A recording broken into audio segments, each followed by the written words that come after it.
Lisons, si vous le voulez bien, quelques textes ce matin encore dans la Bible. Ouvrons notre Bible. Nous profitons aussi pour remercier nos musiciens.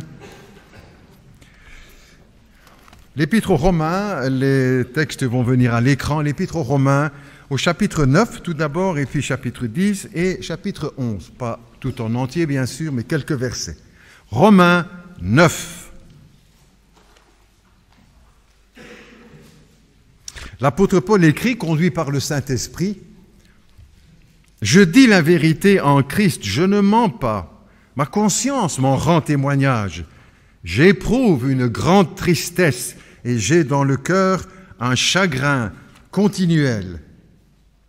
Car je voudrais moi-même être anathème et séparé de Christ pour mes frères, mes parents selon la chair qui sont israélites, à qui appartiennent l'adoption et la gloire et les alliances et la loi et le culte et les promesses et les patriarches, et de qui est issu, selon la chair, le Messie, le Christ, qui est au-dessus de toutes choses, Dieu béni éternellement. Amen. Un peu plus loin, au chapitre 10 maintenant, si vous le voulez, et au verset 1er, Romains 10, 1, « Frères, le vœu de mon cœur et ma prière à Dieu pour eux, pour Israël, c'est qu'ils soient sauvés. » Nous relisons, « Frères, le vœu de mon cœur et ma prière à Dieu pour eux, c'est qu'ils soient sauvés. » Chapitre 11 maintenant, toujours Romains, quelques versets. Verset 1er tout d'abord. « Je dis donc, Dieu a-t-il rejeté son peuple? Loin de là, car moi aussi je suis israélite, de la postérité d'Abraham et de la tribu de Benjamin. Dieu n'a pas rejeté son peuple qu'il a connu d'avance. Ne savez-vous pas ce que l'Écriture rapporte d'Élie et comment il adresse à Dieu cette plainte contre Israël? Seigneur, ils ont tué tes prophètes, ils ont renversé tes autels, et je suis resté moi seul, et ils cherchent à m'ôter la vie. Mais quelle réponse Dieu lui fait-il? Je me suis réservé 7000 hommes qui n'ont pas fléchi les genoux devant Baal. De même aussi, dans le temps présent, il y a un reste selon l'élection de la grâce. Jusque-là, nos lectures pour ce matin. Je vous invite aussi à la maison à lire ces textes en entier, 9, 10 et 11, l'Épître aux Romains, qui sont consacrés spécialement à Israël. L'Esprit de Dieu conduit l'apôtre Paul pour développer ce thème du plan de Dieu pour le salut de l'humanité. Ce matin, nous allons parler miracle. On peut le mettre au singulier ou au pluriel. Miracle de Dieu pour Israël. C'est le titre d'ailleurs que je propose pour la prédication de ce matin. Israël, miracle de Dieu. Ainsi, quand le prophète Jérémie présente le plan de Dieu pour Israël, il aborde le sujet et de la part de Dieu, il annonce que la traversée de la mer Rouge par Israël et la sortie d'Égypte sera un miracle moins grand que celui du retour d'Israël sur la terre d'Abraham, d'Isaac et de Jacob, dans le pays de Canaan. Ce miracle, c'est le retour d'Israël sur la terre de ses ancêtres. C'est pourquoi, dit le prophète Jérémie, je lis, c'est pourquoi, voici les jours viennent où l'on ne dira plus l'Éternel est vivant, lui qui a fait monter du pays d'Égypte les enfants d'Israël, mais l'on dira, l'Éternel est vivant, lui qui a fait monter les enfants d'Israël du pays du nord et de tous les pays où il les avait chassés. Je les ramènerai dans leur pays que j'avais donné à leur père. Plus grand que la sortie d'Égypte, probablement que nous aurions aimé être là et voir l'événement, les plaies qui frappent l'Égypte et puis Israël qui traverse la mer à pied sec. Il y a plus grand que cela, plus glorieux que cela, selon la parole de Dieu. C'est quand Dieu ramène Israël de toutes les nations où il était dispersé et le ramène dans le pays d'Abraham, d'Isaac et de Jacob. C'est le miracle que nous avons sous nos yeux aujourd'hui, depuis plus de 60 ans. Une précision toutefois quand on aborde ce sujet, c'est que nous l'abordons non pas sous l'aspect politique, évidemment, ce n'est pas notre rôle, ni militaire, ce n'est pas le lieu de le faire, mais uniquement sous son aspect spirituel, prophétique, biblique. Nous laissons la politique aux politiques et le militaire aux militaires. Le fond du problème n'est pas politique ni militaire, il est spirituel. Et c'est ce que nous allons partager ensemble ce matin, si vous le voulez bien. Dans 4 jours, c'est l'anniversaire de la création de l'État d'Israël, 67e anniversaire, la date 14 mai 48. Et nous sommes aujourd'hui témoins de ce miracle, un miracle d'une dimension planétaire. Non pas un petit miracle qui s'est là passé dans un coin, on ne sait pas trop bien, on n'est pas trop sûr, pas du tout. Un miracle que Dieu réalise devant les nations, devant toute la terre, aux yeux de toutes les nations. Ces prophéties que le Seigneur avait confiées à ses prophètes sont maintenant accomplies sous nos yeux et devant toutes les nations. Le peuple d'Israël et le pays d'Israël et la capitale du pays d'Israël tiennent une place importante dans le plan de Dieu tel qu'il nous est rapporté dans les Écritures. Un rôle essentiel, et pour nous aussi, pour tous les chrétiens du monde, et pas seulement les chrétiens dans le monde entier. Dans le chapitre 12 de la Genèse, tout au début de la Bible, premier livre de la Bible, chapitre 12, Dieu va appeler Abraham. Et à partir d'Abraham, il va créer un peuple. C'est le premier élément dans le plan de Dieu. Le choix d'Abraham pour faire d'Abraham un peuple, une nation, le peuple d'Israël. Abraham et son épouse Sarah, qui sont tous les deux très vieux. Ce sont des vieux, sans aucun mépris, au contraire, vous le comprenez bien. 2 vieilles personnes qui ne sont plus en âge d'avoir des enfants. C'est déjà un premier miracle, parce que Dieu va leur donner une postérité. Abraham avait cessé d'espérer, Sarah également. Elle a ri de ce que le Seigneur promettait. Et pourtant, le miracle est venu, la naissance d'Isaac.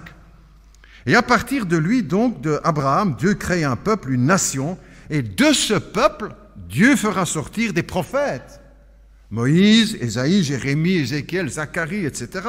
Et le Messie, Jésus-Christ, qui vient de ce peuple, le Fils de Dieu, Dieu lui-même, qu'il envoie pour sauver le monde. Tous les événements vont se produire aussi dans un pays particulier, un peuple que Dieu choisit, mais aussi un pays, une terre. Et les deux sont importants. C'est le pays de Canaan. Les événements ne vont pas se passer n'importe où ou quelque part. Dieu a choisi aussi le lieu où tout cela va se passer. Dieu va conduire Abraham avec sa famille dans le pays de Canaan, qui deviendra Israël. Dieu choisit cette partie du monde pour se manifester et pour se révéler. Cette région n'est pas n'importe quelle région au monde. Elle fait partie du plan de Dieu. Et ce n'est pas étonnant qu'il y ait tant de troubles dans cette région.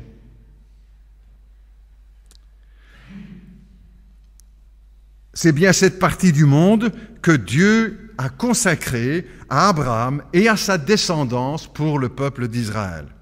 Des nations aujourd'hui, pas seulement aujourd'hui, des nations, des gouvernements, des chefs d'État, au Parlement européen, contestent ce choix de Dieu et contestent l'existence de ce peuple. C'est pourtant ainsi que Dieu a parlé à Abraham. Tout le pays que tu vois, je le donnerai à ta postérité pour toujours. Je répète, Genèse 13, 15. Tout le pays que tu vois, dit l'Éternel, je le donnerai à toi et à ta postérité pour toujours. Aujourd'hui, plus personne ne chassera du pays que Dieu leur a donné, ce peuple d'Israël. Pour toujours. Ainsi parle l'Éternel. C'est pour cela que j'ai dit au début de la prédication, la question d'Israël n'est pas une question d'ordre politique, militaire, ni même racial. C'est le plan de Dieu, c'est spirituel, c'est lié à l'œuvre de Dieu dans le monde. En quelque sorte, Dieu est engagé dans ce conflit. C'est le choix de Dieu que les nations contestent aujourd'hui. C'est le choix de Dieu que les nations contestent aujourd'hui. C'est la parole de Dieu que les nations contestent aujourd'hui en se dressant contre Israël. C'est Dieu lui-même que les nations contestent ou veulent nier au travers de ce peuple. Pour nous chrétiens, c'est le contraire, évidemment, parce que nous savons que le choix de Dieu compte. Nous savons que la parole de Dieu compte. Nous savons que Dieu compte. Et nous savons que c'est lui qui a raison et que c'est lui qui aura le dernier mot. Quoi qu'on en dise ou quoi que les nations essayent de faire, c'est lui qui aura le dernier mot. Sur la terre de Canaan, Dieu va conduire Abraham en un lieu particulier aussi, à un certain moment de la vie d'Abraham. En Israël, mais pas n'importe où non plus. En Israël, que Dieu va conduire Abraham dans son pèlerinage ici-bas. Genèse 22. Genèse 22, c'est le sacrifice d'Isaac, la demande du sacrifice de Dieu. Dieu appelle Abraham à faire quelque chose d'étrange, de choquant et de révoltant. Quand on commence le texte, en tout cas. Étonnant parce que le Seigneur va lui dire « Offre-moi à Abraham, offre-moi ton fils Isaac en sacrifice. » Tout le monde en lisant ces choses est choqué, n'est-ce pas? Choqué et révolté. Pour un père offrir son fils en sacrifice. Mais aussi, j'emploie le mot étonnant, parce qu'en même temps, la Bible dit que Dieu a horreur des sacrifices humains. Donc les choses paraissent étonnantes. Que se passe-t-il? C'est la suite du texte qui va nous aider à le comprendre. Dieu ne veut pas voir couler le sang d'Isaac sur l'autel. Dieu ne veut pas voir couler le sang d'Isaac sur l'autel. Il ne veut pas voir le sang couler de cet enfant couler. Il ne veut pas voir Abraham égorger son fils.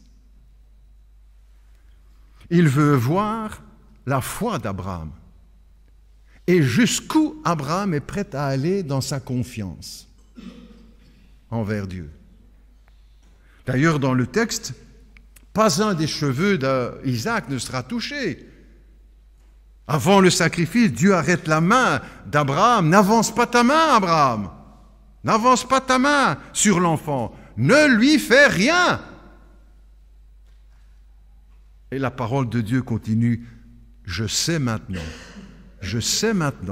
que tu crains Dieu et que tu ne m'as pas refusé ton fils, ton unique. C'est voir la foi d'Abraham que Dieu voulait au travers de cet épisode. Et cet épisode historique est à la fois prophétique parce qu'il nous projette dans l'avenir. Les événements se sont passés tels qu'ils nous sont rapportés, mais il porte nos yeux aussi plus loin, plus haut. Au travers de ce texte de la Bible, Dieu annonce ce qui se passera certaines années, des centaines d'années plus tard, à Golgotha. Ce qui se passera en Israël, à Jérusalem, là où Dieu le Père accepte d'offrir son Fils en sacrifice sur la croix pour le pardon de nos péchés et pour que nous ayons la vie éternelle. Et en filigrane, dans ce texte de Genèse 22, vous avez déjà le message de la croix et de l'amour de Dieu et du sacrifice de Golgotha et de la vie éternelle promise à tous ceux qui croient. Mais ce qui est aussi somptueux, prodigieux et miraculeux, je reviens sur le mot miracle divin, c'est que quand Dieu appelle Abraham pour offrir Isaac en sacrifice, qui ne le sera pas, je le redis, la chose ne sera pas n'importe où. La Bible dit que Dieu va conduire Abraham dans le pays d'Israël jusqu'au mont Moria. Qu'est-ce qu'il y a de particulier là dans ce mont Moria? Alors tous les archéologues, chrétiens et non chrétiens, sont unanimes pour reconnaître que ce mont Moria, c'est le site où Salomon va construire le temple. Là où auront lieu les sacrifices d'animaux. Là où les Juifs viendront pour rencontrer Dieu, demander le pardon pour leurs péchés. Là au centre de la ville de Jérusalem. Là où Jésus sera jugé. Là où il sera crucifié à Jérusalem et ressuscité. Là où le lieu du sacrifice ultime a été choisi par Dieu. Ne va pas n'importe où, Abraham, va au mont Moria. Parce que bien plus tard, c'est là que mon fils sera offert. C'est de l'ordre du miracle, encore une fois, que ces événements se produisent à l'avance, en quelque sorte, prophétiquement avec Abraham et Isaac, et se réalisent pleinement en la personne de Jésus-Christ, là où Dieu a choisi que les choses se passent. Dieu ne fait pas les choses à moitié. Il fait les choses avec précision, comme il le veut, parce que chaque détail est important. Et aujourd'hui, ce n'est pas étonnant que cette même ville de Jérusalem, en son centre, soit construite, les mosquées, l'esplanade du temple, soit au cœur de toutes les convoitises. Aujourd'hui, l'islam revendique que ce lieu comme le troisième lieu saint de l'islam, alors que le mot Jérusalem n'est pas mentionné une seule fois dans le Coran. C'est le même islam qui déclare que Jésus, Issa, est le Messie, mais qu'il n'est pas mort à Jérusalem, qu'il n'a pas été crucifié, qu'un autre a pris sa place. Et certaines traditions islamistes même précisent que c'est Judas qui a été crucifié à la place de Christ. Toujours et encore, l'islam nous enseigne que Jésus n'est pas ressuscité, puisqu'il n'est pas mort à la croix, et qu'il n'est pas le Fils de Dieu. On comprend toujours mieux, n'est-ce pas, que le conflit au Moyen-Orient n'est pas un conflit d'ordre politique, ni militaire, ni même racial. C'est un problème spirituel. Dieu est engagé dans ces choses, dans ces événements et dans cette actualité, parce qu'elle concerne le pays qu'il a choisi et la ville qui a été choisie par le Seigneur. 67e anniversaire de l'État d'Israël, dans quelques jours, le 14. Et pourtant, un anniversaire chargé d'accusations accumulées, aussi assombri par une menace d'extermination que fait peser l'Iran sur Israël, et pas seulement l'Iran. Un anniversaire chargé d'accusations. Vous savez, depuis la proclamation, la création de l'État d'Israël, ce peuple n'a cessé d'être accusé par les nations, par l'ONU, par l'Europe, accusé d'être la cause de tous les problèmes dans cette région du globe. Pourtant, ce n'est pas Israël qui massacre les musulmans.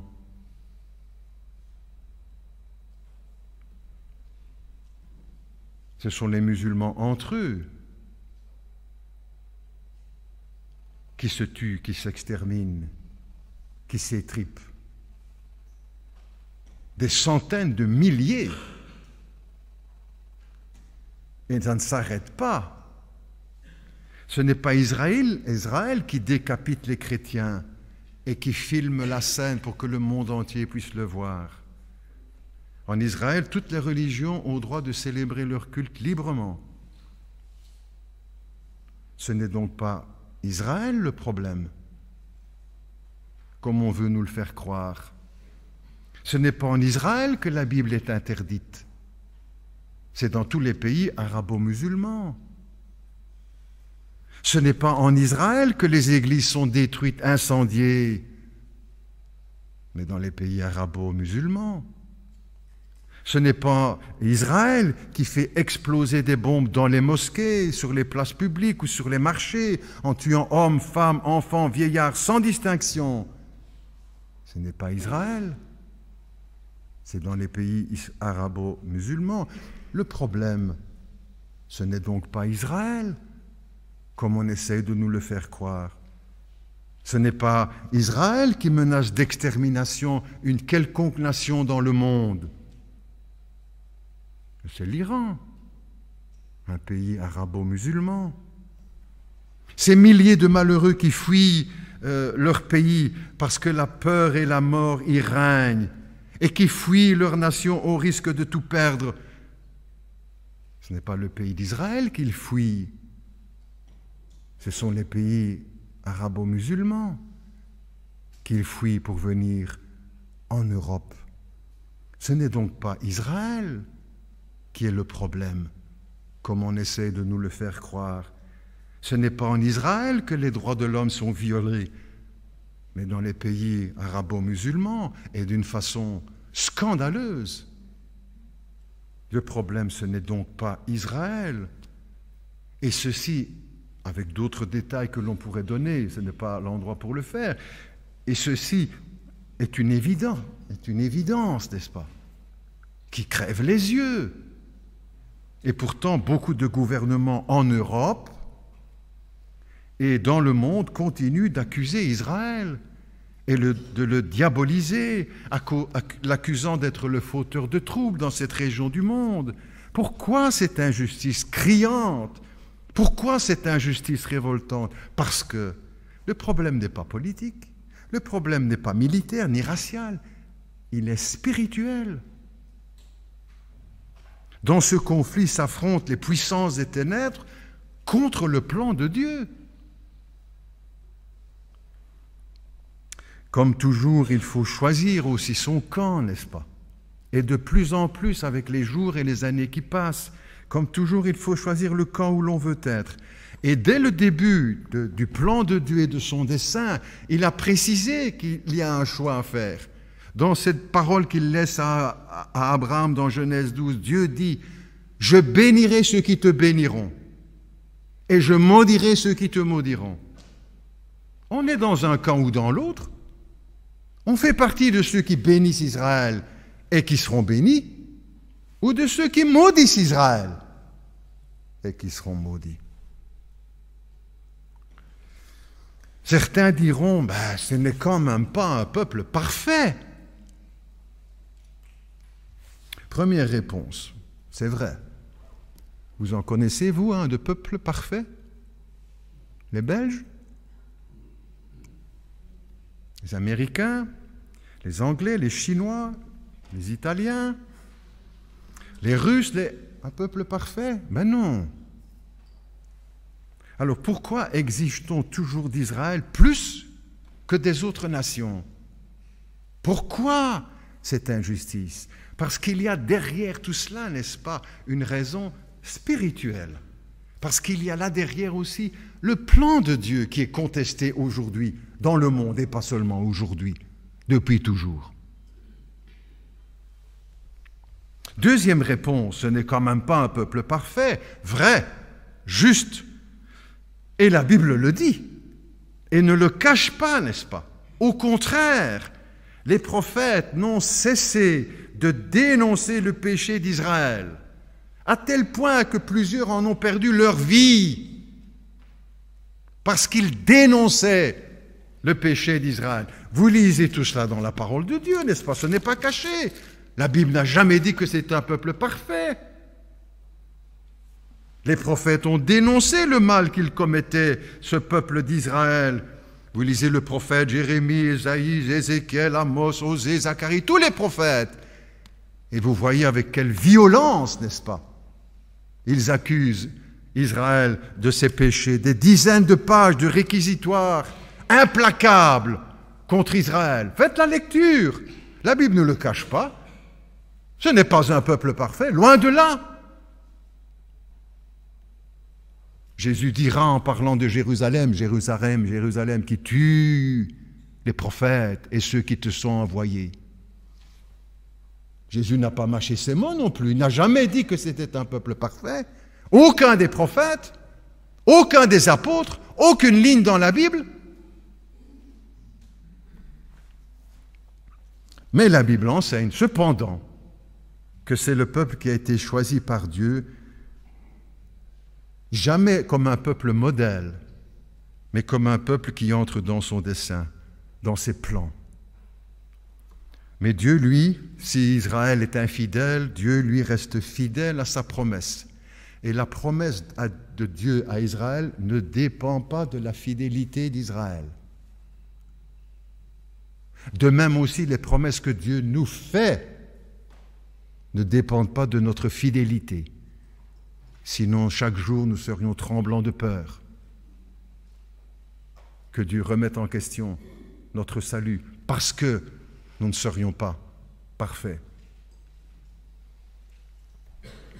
Lui est fidèle à ses promesses et à son amour, et il n'a pas changé d'avis au XXIe siècle.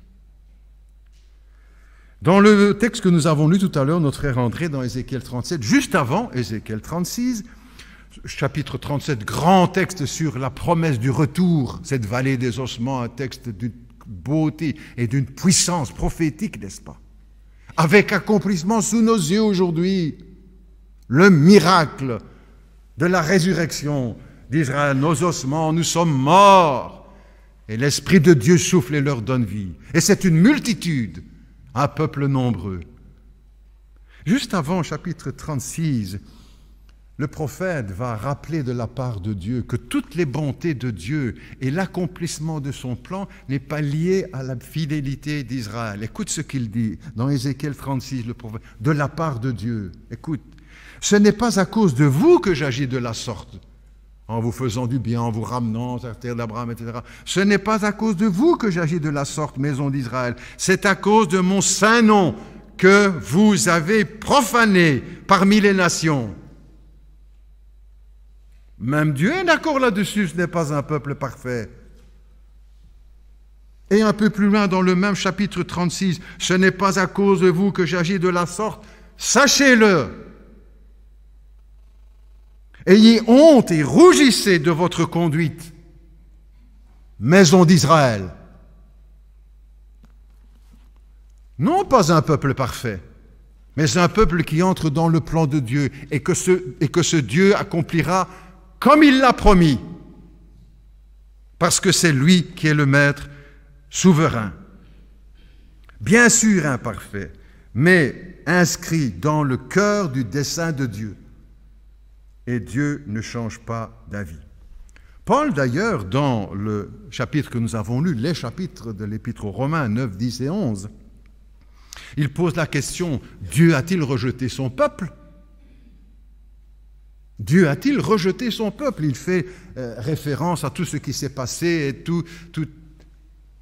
Dieu a-t-il rejeté son peuple? Et il donne la réponse, loin de là. Dieu n'a pas rejeté son peuple qu'il a choisi d'avance. Ce qui veut dire, n'est-ce pas, aussi que l'Église n'a pas remplacé Israël, que c'est terminé pour Israël et que maintenant Dieu n'en a plus que pour l'Église. Non, Dieu n'a pas rejeté son peuple qu'il a choisi d'avance, loin de là. Il y a encore une place pour Israël dans le plan de Dieu. Et des choses que les prophètes ont annoncées et qui se passent sous nos yeux. Comme c'est étrange que parfois, même parmi les chrétiens, certains remettent ça en doute. Ils disent non, maintenant Israël c'est terminé, c'est pour l'Église maintenant.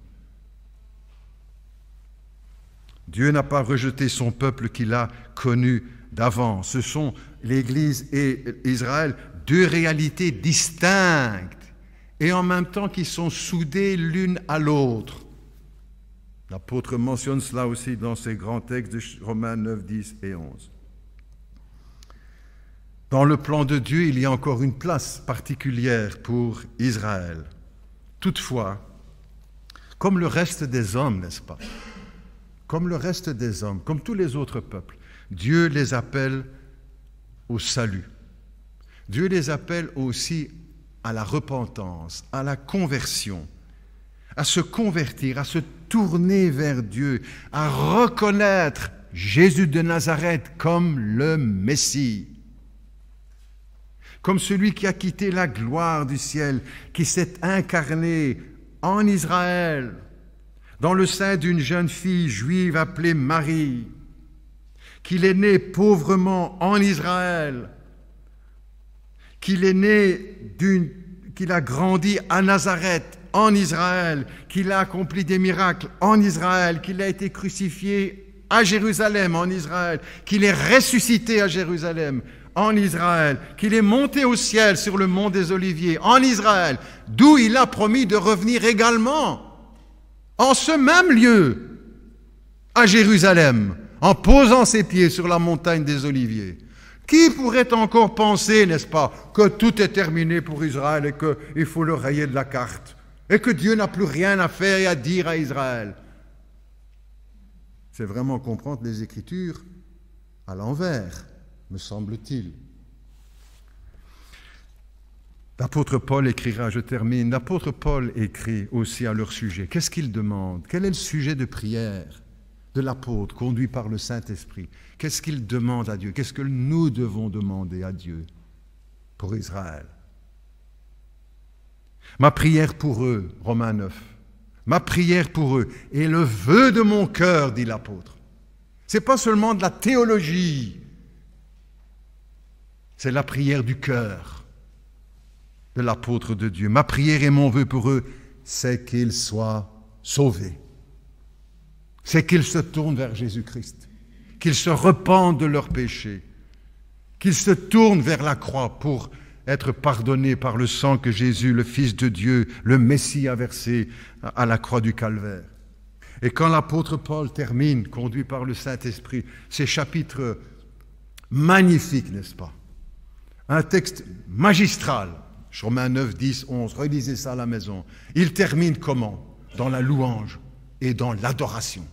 Avec ces paroles, ô profondeur de la richesse et de la sagesse et de la science de Dieu, que ses jugements sont insondables et ses voies incompréhensibles. De lui, par lui et pour lui sont toutes choses. À lui soit la gloire dès maintenant et dans tous les siècles. Amen. Prions ensemble. Notre Dieu, notre Père, ta parole nous place au cœur de l'actualité, non pas seulement avec cette question concernant Israël, mais à tout moment, parce que ta parole nous fait entrer dans le présent, dans le maintenant, dans l'aujourd'hui. Seigneur, nous voulons aussi te remercier parce que tu es le souverain,